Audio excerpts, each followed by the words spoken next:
It's my pleasure to welcome you to the Clark Howard Show. Our mission is to serve and empower you so you make better financial decisions in your life. The first thing I need to address today is something I can't believe how many questions we've had about it, calls, more than we've had on any other topic in years. Citi is changing the Double Cash Visa. So the question is, what does that mean to you and me? I actually have one of these cards. I'll tell you what I think I'm going to do, how it affects me, and what you need to know about your own card if you have a Citi Double Cash. And later, there's big happenings in the airline industry that could have an effect on your wallet. Two airlines want to merge. And so to a lot of people, it makes something twice as bad. It's Spirit and Frontier that are big sources of complaints. You put them together, do the complaints square or do they double? What happens? And I'm going to tell you what it all means and where we're headed with airfares generally in the industry. So never underestimate the ability of MBAs to really screw something up. Citibank has this intensely popular product called Citi Double Cash. I mean, it couldn't be easier. You get 1% cash back on everything you buy, and then another 1% cash back when you pay your bill. 2% cash back. I mean, they could be simpler. They could just say, hey, you get 2% cash back on everything you charge. But still, it's simple as could be. And it shows something to me about the lack of trust in institutions that people have. There's been an uproar for a couple of reasons. One, if Citibank did a worse job of explaining the changes with Double Cash than they've done, I don't know how they could. So all those MBAs, you need to go back and take Mrs. Wilson's English course from junior high school and learn how to write a simple English sentence again, because the explanation is terrible. And so the explanation's been so bad that people have automatically jumped to conclusions that the card is going to be something you should dump, that it's losing all its benefits. And Christa, I got a kick out of this. You know, there are all these, like we do this stuff on Clark.com where we review credit cards, and there are lots of credit card review sites. And I've been reading how they've been covering the Double Cash story.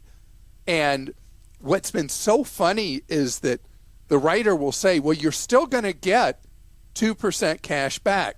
It's just you got to go through an additional step to get your money. And then people were writing responses.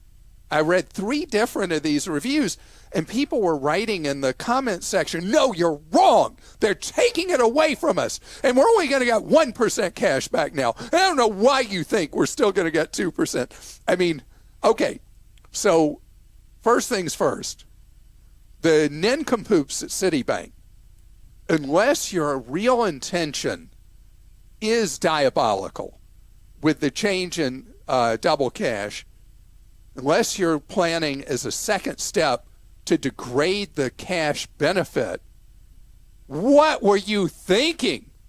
Why would you take something that people just understood what it was and make it totally convoluted by tying it in with this program that Citibank culturally is all tied into this thing called thank you points?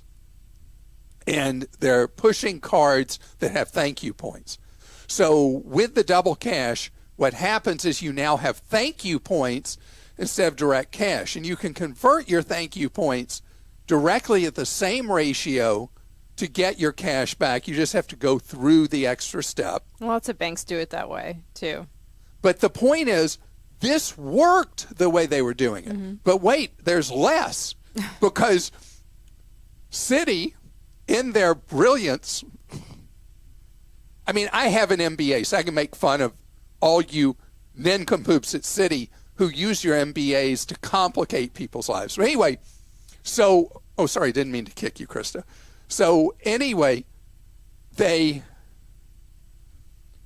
didn't give you the full suite of thank you point benefits where you can convert to other things unless you then apply for a second Citibank card that is one that is tied solidly into thank you points. So you just get like a teaser course where you can turn your points, instead of into cash, you can turn them into like JetBlue miles or a couple other things. But the ratios of the transfers are pretty crummy from what I've been able to decipher. And so what you want to do with your Citibank points at this point, unless you have one of those thank you cards that opens up a whole suite of conversions you could do, is just turn it back into the cash. You're still going to get your 2% cash back. But my goodness, what is it with these big bureaucratic banks that they can't come up with a good product and something that's simple and people can understand and just run with it?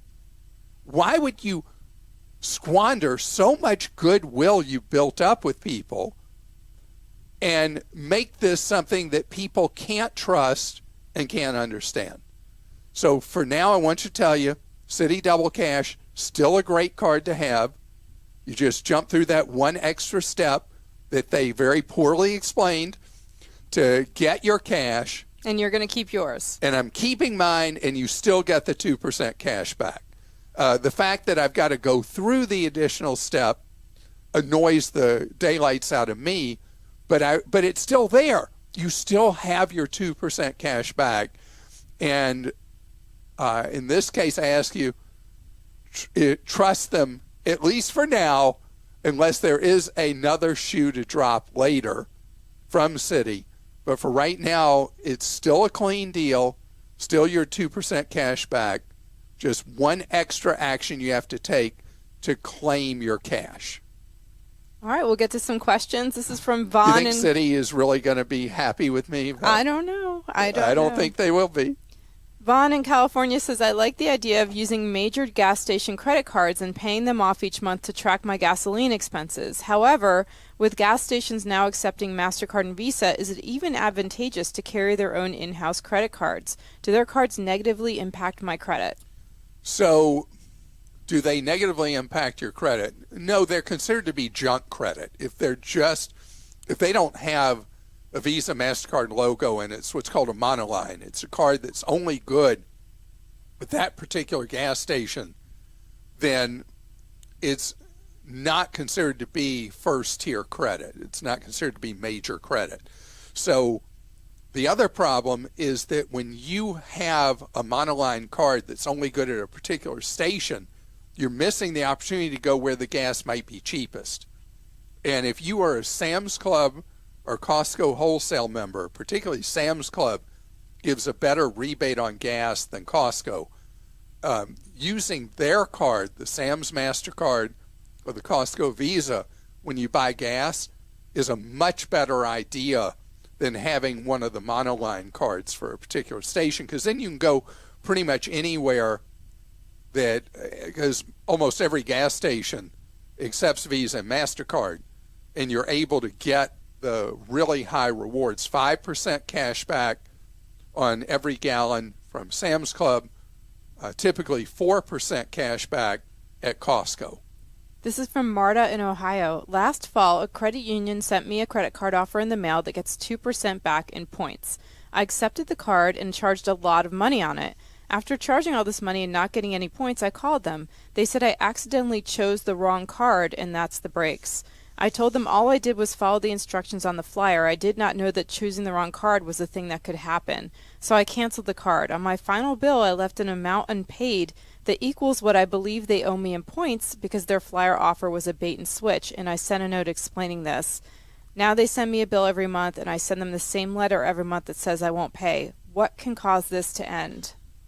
So I realize you're very unhappy with the organization that offered you the 2% card and then said, well, you applied for the wrong one. You're not getting your 2%. You're withholding that. This can destroy your credit. You really need to just say, this is one of those breaks in life. They took advantage of you and your feeling. Pay the balance and be done with them.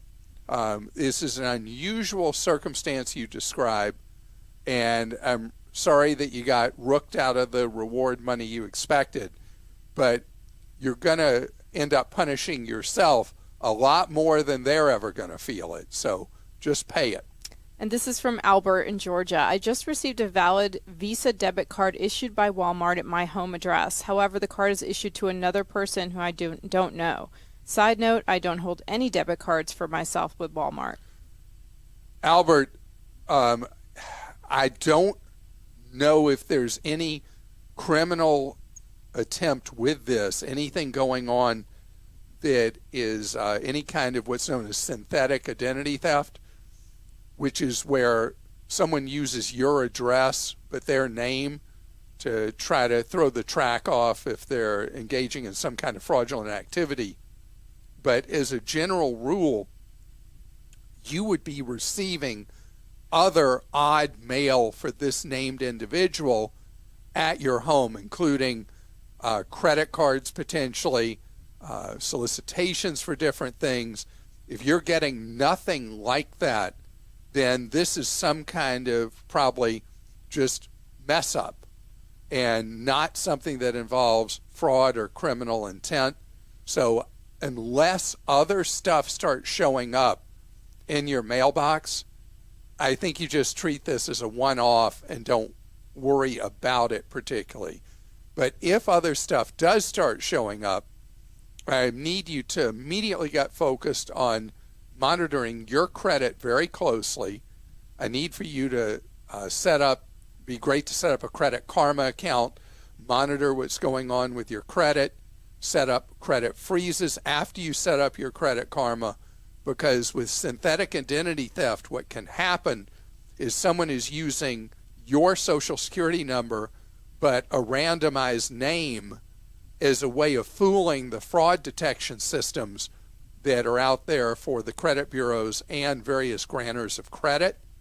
And so I'm only worried if this becomes part of a pattern.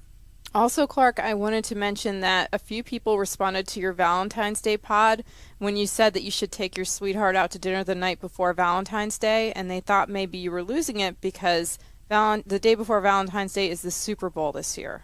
Okay, so what % of Americans watch the Super Bowl? I don't know. It's roughly, I think, 1 in 3. But then another third watch just the commercials? No? Halftime show? No, I think the audience for the Super Bowl is low 100 million, and we're 330 million. So I did not lose my mind. I did not on that. But I was assuming that there are a lot of people who don't care about the game. And in this case, actually, it means restaurants would be even emptier. So are you going to take Lane out, or are you going to watch the Super Bowl? Okay, so let me tell you what I started doing years ago. But we don't eat out in restaurants right now because of COVID. That's our family rule. But what we started doing years ago, the Super Bowl kicks off usually 6:18 to 6:25 Eastern time. So what I do is I record the game because, unlike you, I don't care about the commercials. I just want to watch the football. So we record the game and then go out and eat somewhere that we'd love to go to. It's normally really busy, and we have the restaurant almost like a semi-private restaurant. And we eat out and then come home. And, you know, if you start watching a Super Bowl broadcast when it's already early in the third quarter, and you start from the beginning and you speed through all the commercials and stuff, you will end the game about when the game actually ends. So that's how you take the same minute and generate 2 wonderful activities in your life. Okay. So coming up, I was in an airport the other day, and there was a Frontier flight that people had been at the airport since the wee hours, and the plane didn't fly till 4+ in the afternoon. After 4 p.m., those poor people had been there since the plane originally was supposed to leave at 7-something. And that's the very same day Frontier announced they were buying Spirit. I got some things to say about that, coming up. In the United States, we have the full-fare airlines, which are American, United, and Delta, and then we have the mid-price airlines, Southwest, JetBlue, Hawaiian, Alaska, and then we have the deep discounters. I mean, think about, it's kind of like retail, where we have the fancy stores, and then we have the mid-price stores, and we have the deep discounters. And in air travel, we have several meaningful deep discounters. We have Spirit and Frontier and Allegiant that are the big three, and then there's Sun Country, and now there's Breeze and Avelo, and these airlines all added together, the deep discounters account for 15% of air travel in the United States, 1-5. Now, by comparison, you look at Europe, where the discounters have been around like ours for a while. They are approaching 50% of air travel in Europe. 50% there almost, is 40-something, upper 40, and then 15% here. I believe the difference is that the three major discounters in Europe have been very, very schedule reliable. They have all the junk fees, just like we're used to here, but they fly their flights on time, and they fly almost 100% of their schedule every day. Very rarely will they have a cancel. They do a good job of having backup aircraft and crews and all that. In the U.S., I think the reason the deep discounters have such a relatively low market share at 15% is because they have not proven to be reliable. And then when a flight cancels, you're stranded potentially for days because they don't fly a lot of these flights more than a few times a week on a route. So it's so ironic to me, as I alluded to a few minutes ago, that the very day Frontier announced that they were going to try to marry Spirit Airlines, that Frontier had a computer meltdown and canceled 20% of their flights, delayed pretty much everything else, endless hours, on the day they were announcing this big marriage proposal. And in the United States, there's nothing they have to do for you. Now, one of the things that I think has really helped the deep discounters in Europe is they're required, any airline in Europe, when they have a big cancellation or delay, they have to pay you big money. I mean, they pay you significant money, and you've got enough money to go buy a ticket on someone else.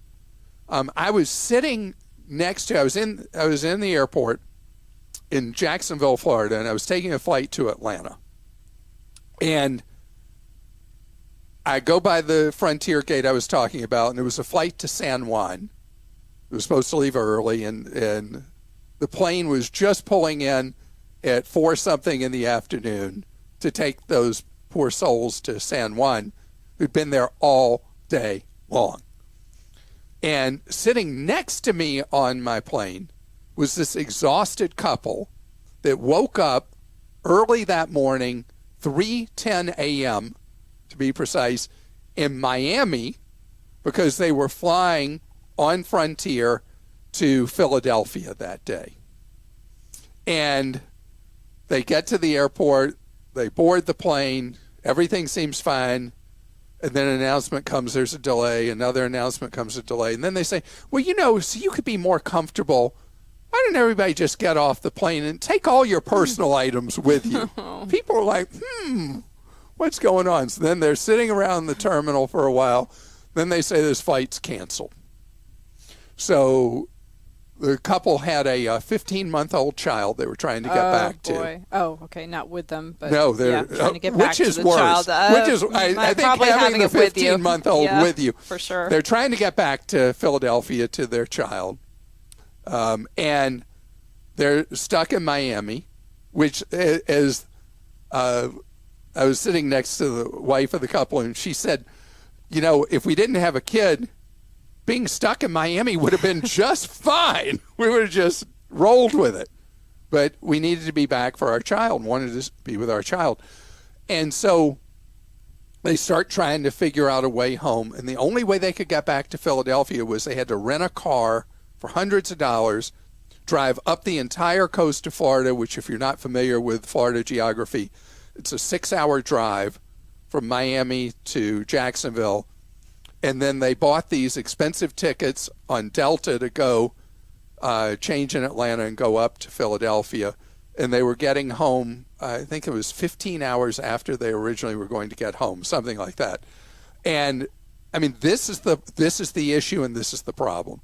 But the funniest thing she told me, only funny because it didn't happen to me, was she got a message from Frontier that they were being billed for their cancellation of their flight, that as if they had canceled the flight, and they were getting hit with this penalty for each of them. And I mean, it's just like nightmare on top of nightmare. So I'm sorry, I know it was a bad coincidence, and other airlines have had problems, particularly over the last year, with flight meltdowns. It happened at American twice, happened at Southwest once, I mean, happened at Spirit. Spirit's no blushing bride either. Yeah, Spirit had a big schedule meltdown in 21. But the point is this. These airlines getting married, Frontier and Spirit getting married, doesn't solve a problem unless the owners, the managers of these airlines get more schedule reliability. Because I think about the number of times that someone might say, hey, you know what? Look at that fare. It's $28 on Spirit, and it's $150 on whoever. And they say, well, you know, last time I flew them, I had this delay or cancel or whatever. I mean, the reliability is core and key. There's an airline that people have a love-hate relationship. It's the largest airline in Europe. It's an Irish airline called Ryanair. And Ryanair pretty much treats people, well, like the whole airline's a giant Brillo pad, like scrub, you know, uncomfortable to you. But they are so reliable. They are one of the world's most reliable airlines. They fly their schedule.